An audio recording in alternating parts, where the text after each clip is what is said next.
সমাজ মাধ্যমে মানে সোশ্যাল মিডিয়ায় লাগাতার কটূক্তি এবং নানান রকম পরিকল্পিত অপপ্রচার এর বিরুদ্ধে রুখে দাঁড়াতে প্রশাসনের দ্বারস্থ হয়েছে টলিউড ইন্ডাস্ট্রি। মানে এক কথায় বলা যায় যে তারা এইসব টোল মেনে নিতে পারছে না। এবার জানি না তারা কোন অভিযোগের কথা বলছে, যে মানে ব্যক্তিগত কেউ আক্রমণ করছে নাকি ব্যক্তিগত কেউ হুমকি দিচ্ছে, হতেও পারে। তবে টলিউডের একঝাঁক তারকা তার সঙ্গে সামিল হয়েছে, দেখা গেছে লালবাজারের দ্বারস্থ হয়েছে। ঘটনাটা কি আজকে সবটা এক্সপ্লেন করবো এবং কারা কারা এই প্রশাসনের দ্বারস্থ হয়েছেন। সম্প্রতি বলে রাখি, যিনি আছেন একটা জায়গায় বক্তব্য দিয়েছে যে মানে শিবপ্রসাদের স্ত্রী, তার নাকি ছবি বিকৃত করা হয়েছে আর সেটা নাকি কিছু দেব ফ্যান্সরা করেছে। তো সেটা নিয়ে আগেও ভিডিও বানিয়েছিলাম। তো আজকে সবটা এক্সপ্লেন করবে। এবারে পুরো টলিউড ইন্ডাস্ট্রিটা মানে গুটি কত কয়েকজন তারকা, শুধু দেবদা বাদে।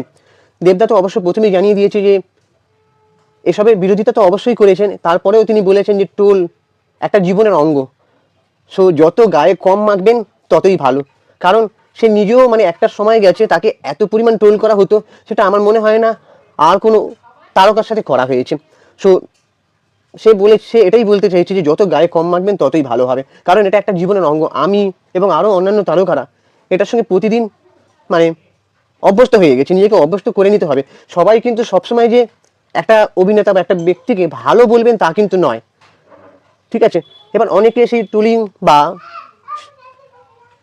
কি বলবো মানে তাকে নিয়ে খারাপ কথা বলা, সেটা সহ্যের বাইরে চলে গেছে হয়তো। তোমরা চ্যানেলটাকে সাবস্ক্রাইব করে দাও, ভিডিওটাতে একটা লাইক দাও, পুরো ভিডিওটা স্কিপ না করে দেখো। আমি আজকে পুরোটা এক্সপ্লেন করবো এবং ঘটনাটা তোমাদের সামনে তুলে ধরবো যে ঠিক কী হয়েছে। এবং তারা এফআইআর করে এসে মানে পুলিশের কাছে লিখিত অভিযোগ দায়ের করেছে, তারপরে তারা বেরিয়েছে সমাজ মাধ্যমে কি বলছে। দুপুরে দেখা যায়, এদিন দুপুরে লালবাজারে পৌঁছান সদ্য গঠিত স্ক্রিনিং কমিটির সভাপতি পিয়া সেনগুপ্ত এবং ফেডারেশন সভাপতি স্বরূপ বিশ্বাস। তাদের সঙ্গে ছিলেন শ্রীকান্ত মোহতা, সৃজিত মুখোপাধ্যায়, যিশু সেনগুপ্ত, পরমব্রত চট্টোপাধ্যায়, আবির চট্টোপাধ্যায়, নিষ্পাল সিং, রানা সরকার, শিবপ্রসাদ মুখোপাধ্যায়, নীলরতন দত্ত, ইন্দ্রদীপ দাশগুপ্ত সহ একাধিক পরিচিত মুখ। লালবাজারে ঢোকার আগে সাংবাদিকদের মুখোমুখি হন স্বরূপ বিশ্বাস। তিনি জানান, দীর্ঘদিন ধরে সোশ্যাল মিডিয়া আমাদের শিল্পী ও কলাকুশলীদের উদ্দেশ্যে লাগাতার আক্রমণ, অপমান এবং হুমকি দেওয়া হচ্ছে। এই অনৈতিক কার্যকলাপ বন্ধ করতেই আমরা একজোট হয়ে পুলিশের দ্বারস্থ হয়েছি। তিনি এটাও জানান যে এই বিষয়ে একটি লিখিত অভিযোগপত্র জমা দেওয়া হয়েছে, যাতে বাংলা বিনোদন দুনিয়ার অধিকাংশ খ্যাতনামা ব্যক্তির স্বাক্ষর রয়েছে। প্রায় 1 ঘন্টারও বেশি সময় ধরে সাইবার অপরাধ দমন শাখার আধিকারিকদের সঙ্গে বৈঠক করেছেন টলি প্রতিনিধিরা। বৈঠক শেষে সাংবাদিকদের সামনে আসেন পিয়া সেনগুপ্ত, মানে আসল বৈঠকটা এবার শেষ হয়ে গেছে। তারপরে যারা আসে স্বরূপ বিশ্বাস, শ্রীকান্ত মোহতা, যিশু সেনগুপ্ত, পরমব্রত চট্টোপাধ্যায়, নিষ্পাল সিং ও রানা সরকার। তাদের বক্তব্যে কি উঠে আসে? তাদের বক্তব্যে উঠে আসে না একাধিক গুরুতর অভিযোগ, ভুয়ো অ্যাকাউন্ট ব্যবহার করে শিল্পীদের চরিত্র হনন করা, বিকৃত ছবি ও তথ্য ছড়ানো, এমনকি পরিকল্পিতভাবে ছবির রেটিং কমিয়ে দেওয়ার চেষ্টা। পিয়া ও স্বরূপ বিশ্বাস জানান যে আমরা নগরপাল ও সাইবার অপরাধ দমন শাখার ঊর্ধ্বতন কর্তৃপক্ষের সঙ্গে কথা বলেছি। এই ধরনের সাইবার হেনস্থা কোনোভাবেই কাম্য নয়। কর্তৃপক্ষ আমাদের অভিযোগ মন দিয়ে শুনেছেন এবং কড়া পদক্ষেপ করার আশ্বাস দিয়েছেন। তাই তো কর্তৃপক্ষ আপনাদের অভিযোগ মন দিয়ে শুনেছেন, খুব ভালো কথা। কটা সাধারণ মানুষের অভিযোগ মন দিয়ে শোনেন সেটা মানে জানা নেই। যাই হোক, তো আমি আগেও বলেছি যে এর আগে দেবদার বিরুদ্ধে একটা কথা উঠে এসেছিল যে নাকি প্রযুক্তি এবং টেকনোলজি ব্যবহার করে ছবি রেটিং কমিয়ে দেওয়া হয়েছে আর নিজের ছবি রেটিং নাকি বাড়িয়ে দেওয়া হয়েছে। তো আমার এটা জানা নেই যে ছবি ভালো না হলেও সেটাকে মানুষ কিভাবে ভালো রেটিং দিতে পারে, সেটা আমার জানা নেই। জানি না, এটা হতেও পারে। এরা যখন দাবি করছে, এখন তো সবকিছু অবিশ্বাস্য কথাকেও মেনে নিতে হয়, তাহলে এটাও মেনে নিতে হবে। এবার দেখা যাক দিন শেষে কে জয়ী হয়। তারপরে একই সুর শোনা যায় অন্যদের গলাতেও। শ্রীকান্ত মোহতা ও নিষ্পাল সিং রানী বলেন যে হুমকি দেওয়া, প্ররোচনামূলক পরিবেশ তৈরি করা, এসব আগে আমাদের ইন্ডাস্ট্রিতে এমন প্রকটভাবে দেখা যায়নি। আমরা চাইছি এই অপসংস্কৃতি বন্ধ হোক এবং প্রশাসন আমাদের পাশে আছে। আচ্ছা, গোটা ঘটনার মধ্যে হুমকি সংস্কৃতি প্রসঙ্গে বারবার উঠে এসেছে অভিনেতা তৃণমূল সাংসদ দেবের নাম। এ বিষয়ে প্রশ্ন করা হলে স্বরূপ বিশ্বাস জানিয়ে দেন সাফ যে আমরা কেউ কোনো নির্দিষ্ট ব্যক্তির বিরুদ্ধে অভিযোগ জানাতে আসেনি। মানে তারা ইনডাইরেক্টলি বলতে চাইছে, প্রশ্ন করা হচ্ছে যে দেবের নামে যে দেবের এগেইনস্টে যে মানে অভিযোগটা আনা হয়েছে, তার নামে কি কোনো কিছু মানে অভিযোগ জানাতে এসেছেন কিনা। স্বরূপ বিশ্বাস সাফ জানিয়ে দিচ্ছেন যে আমরা কেউ কোনো নির্দিষ্ট ব্যক্তির নামে অভিযোগ জানাতে আসেনি। যারা এই অপসংস্কৃতির নেপথ্যে রয়েছেন, তা সে যেই হোক, তার বিরুদ্ধে আইনি পথে আমরা লড়ব। একটা কথা বলি, যে যাই বলুক, আমি জানি হয়তো ছবির কোয়ালিটি বিচার করছি না যে একটা খারাপ ছবিকে দেবদা কিভাবে প্রচার প্রমোশন করেন, কিন্তু তাকে যে মানে যে পরিমাণে তাকে উপর থেকে টেনে নামানোর একটা চেষ্টা করা হচ্ছে, তার এগেনস্টে অনেকে অনেক কথা বলছে পিছনে, কিন্তু সামনে গিয়ে বলছে না।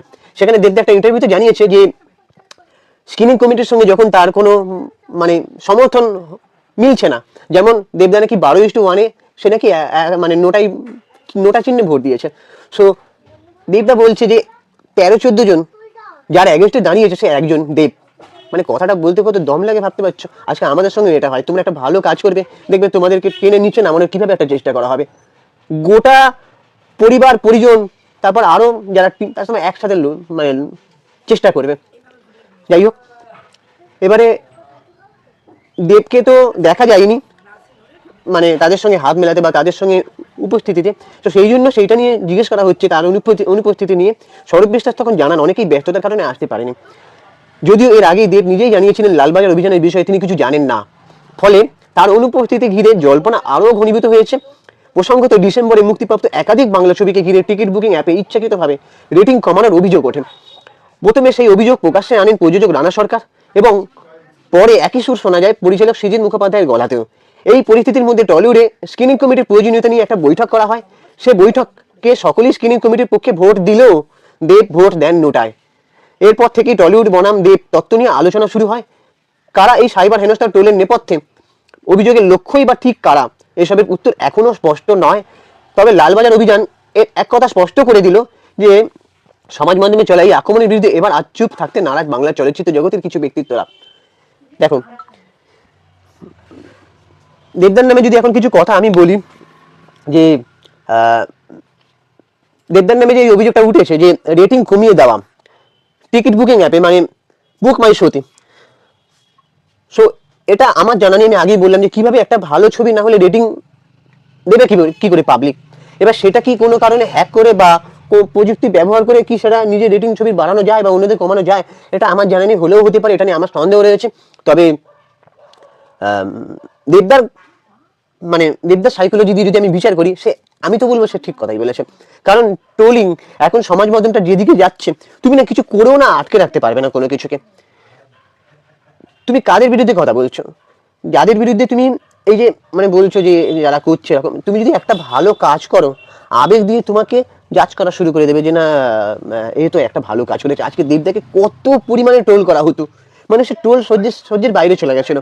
ঠিক আছে, সমাজ মাধ্যমে পাতায় যদি দেখতে তোমরা আগে, তখন এতটা ট্রোল জিনিসটাই ছিল না। মানে ট্রোল জিনিস কি সেটা আগে কয়েক বছর আগে দেখেছে মানুষ, 2011-12 থেকে। ঠিক আছে, দেবের ছবি নিয়ে মেয়েদের ছবি বিকৃত করে কি সব ছবি করা মানে ছাড়া হতো সোশ্যাল মিডিয়ায়। তখন এতটা সোশ্যাল মিডিয়ার বাড়বাড়ন্ত কিন্তু ছিল না, সবে সোশ্যাল মিডিয়া ফেসবুকটা আসতে শুরু করেছে, মানে মানুষ কলেজের ছেলেমেয়েরাও ব্যবহার করতে শুরু করেছে। ঠিক সেরকম তারপরে দেবের ফ্যানরা জিতের ছবি নিয়ে করতো, দেবের উপর দিয়ে বেশি যেত। কিন্তু আজকে দেখো সে যেভাবে বাংলা, আমি আগেই বলে দিচ্ছি, দেবদাকে নিয়ে আমি আগেও ভিডিও বানিয়েছি, কিন্তু একজন রাজনৈতিক ব্যক্তিত্ব হিসেবে দেবকে আমি কখনোই সমর্থন করি না, কিন্তু একজন সিনে ব্যক্তিত্ব হিসেবে তাকে সমর্থন করি। হয়তো তার উচ্চারণে অস্পষ্টতা আছে, জড়তা আছে, কিন্তু সে যেভাবে বাংলা ইন্ডাস্ট্রিকে এগিয়ে নিয়ে যাওয়ার চেষ্টা করছে বোম্বাদার পরে, মানে সে যেভাবে একটার পর একটা ছবি অ্যানাউন্সমেন্ট দিচ্ছে, তার যেভাবে প্রাইম টাইম সময় যাচ্ছে, সেটা তো কখনো অস্বীকার করার উপায় নেই, তাই না?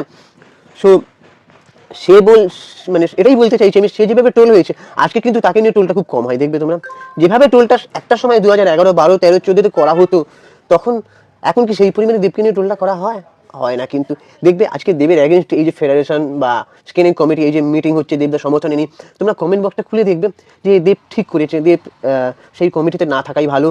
দেবদার সমর্থনে কত লোক কমেন্ট করছে। আজ সেই জায়গাটা সে বুঝতে পেরেছে বলেই বলছে যে টোল জীবনের অঙ্গ, সেটা যত গায়ে কম মাখবেন ততই ভালো। ভালো কাজ করার চেষ্টা করুন, সেগুলোকে না পাত্তা দিয়ে। সে এই কথাটাই বারবার সে বলে এসেছে। তো আজকে এই যে স্ক্রিনিং কমিটিতে সে নেই, এই যে লালবাজারের অভিযানে সে নেই, এই জন্যে সবাই মানে ওই জন্য সমাজ মাধ্যমের পাতায় সবাই কোশ্চেনটা রাখছে যে এটা কি দেবদান অনুপস্থিতি নিয়ে বা এরকম কিছু। তারা কি বলছে যে না, তার কোনো নির্দিষ্ট ব্যক্তির নাম নিয়ে নয়, যারা এই নেপথ্যে রয়েছে তার বিরুদ্ধে। তবে আমি ওই যে জিনিয়াসের বক্তব্য, সেটা তো যাচাই করতে যাইনি, কিন্তু যদি এটা সত্যি হয় তাহলে আমি বলবো কোনো মহিলাকে বা কোনো নারীকে নিয়ে তার ছবিকে বিকৃত করা বা তাকে হুমকি দেওয়া বা কোনো রকম অসম্মানজনক কথা না বলাই ভালো। এগুলো যে কোনো মানুষেরই কাম্য নয়, এগুলোকে আমি সমর্থন করি না। তবে টলিউড ইন্ডাস্ট্রি যেটা হচ্ছে জোকারগিরিতে পরিণত হচ্ছে, একটাই কথা, এসব না করে ভালো কাজ করো, ভালো ছবি নির্মাণের দিকে জোর দাও। টলিউড ইন্ডাস্ট্রি থেকে প্যান ইন্ডিয়া লেভেলে কীভাবে নিয়ে যাওয়া যায় সেটা তোমরা চেষ্টা করো। একজন অডিয়েন্স হিসেবে আমি এই বক্তব্যটা রাখছি যে এমন বাংলা ছবি নির্মাণ করো যাতে তোমাদের ছবিকে নিয়ে লোক গর্ব করে, আমরা যেন প্রাউড ফিল করি, ঠিক আছে? তো সেটাই চেষ্টা করো তোমরা। এবার এতদূর পর্যন্ত শুনে তোমাদের কি মনে হয় তোমরা অবশ্যই কমেন্ট বক্সে জানাও। আমার ভিডিওতে একটা লাইক দিও, চ্যানেলটাকে সাবস্ক্রাইব করে দাও। আমি ইনস্টাগ্রামে রয়েছি চিঙ্কি বাবু 2531, ওখানে গিয়ে ফলো করে দাও। দেখা হচ্ছে পরের ভিডিওতে। টাটা, ভালো থেকো সবাই।